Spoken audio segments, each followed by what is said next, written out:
Então, pessoal, vamos aí para a nossa última parte dessa parte sobre radioatividade.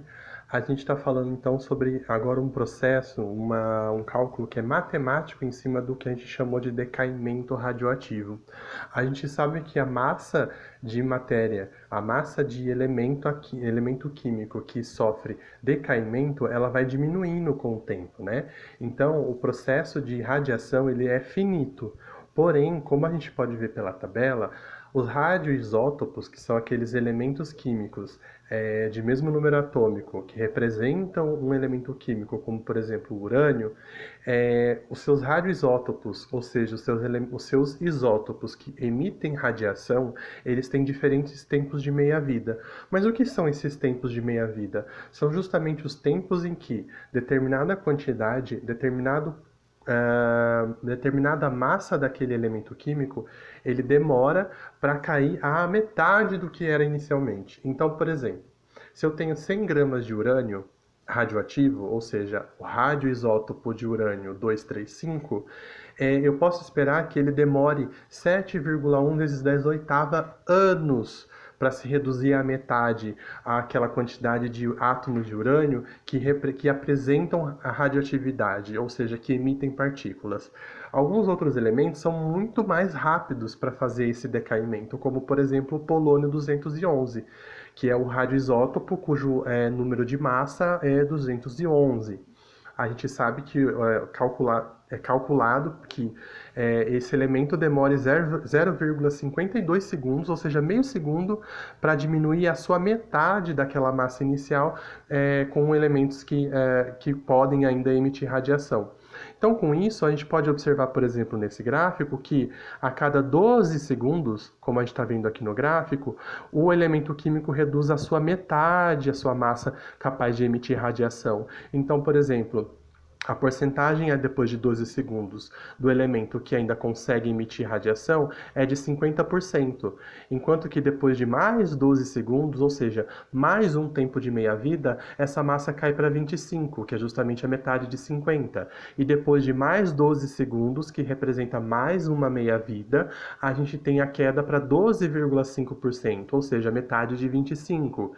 E assim por diante de uma forma exponencial, certo? Então, a cada meia-vida, a massa se reduz à metade daquele ponto anterior, que é a massa de elemento capaz de emitir radiação.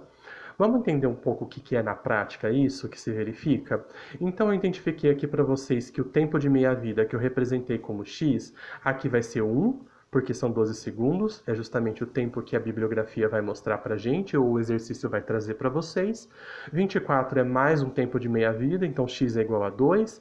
36 seriam 3 tempos de meia-vida, então x é igual a 3.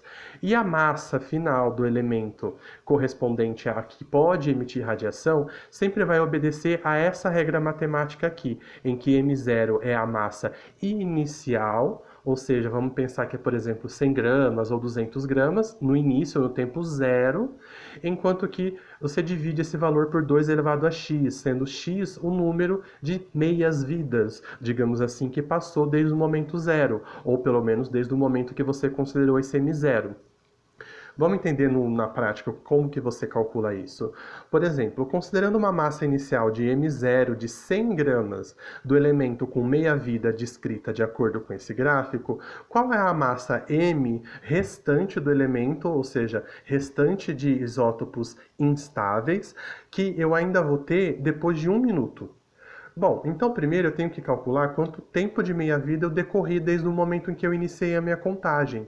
Então, qual que é o tempo decorrido sobre o tempo de meia-vida? É 60 segundos, que é 1 minuto, que o exercício quer saber, sobre 12 segundos, que é o tempo de meia-vida. Sempre vai ser dado para vocês o tempo de meia-vida de cada elemento. E aí isso resulta 5.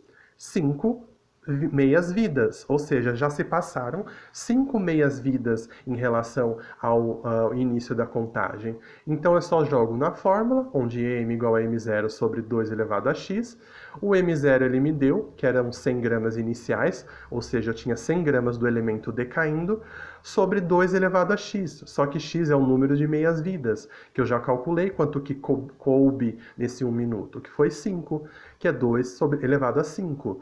Esse cálculo aqui de 2 elevado a 5 vai me dar 32, 100 dividido por 32 dá 3,125.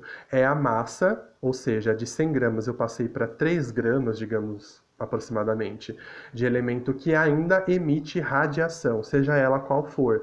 Então, essa equação matemática, ela mostra para a gente de uma forma genérica, ou seja, ela não considera o tipo de partícula que está sendo emitida pelo material, pode ser partícula alfa, partícula beta ou partícula gama, que na verdade é uma onda eletromagnética, mas eu sei que apenas 3 gramas vão persistir após esse 1 minuto do elemento que eu não falei nem qual é o nome, mas não importa para a gente nesse momento, mas 3 gramas residem ainda emitindo radiação, justamente porque se passaram 5 meias-vidas desde o momento em que eu considerei 100 gramas como massa inicial, decaindo. Tá bom? Era isso que eu tinha para falar para vocês. A próxima aula a gente vai falar um pouquinho sobre tudo que a gente tem visto até agora e depois eu vou liberar ainda para vocês uma lista 3, tá ok? Entre em contato comigo caso vocês tenham dúvidas sobre essa matéria e me faça disponível quando vocês precisarem. Até mais!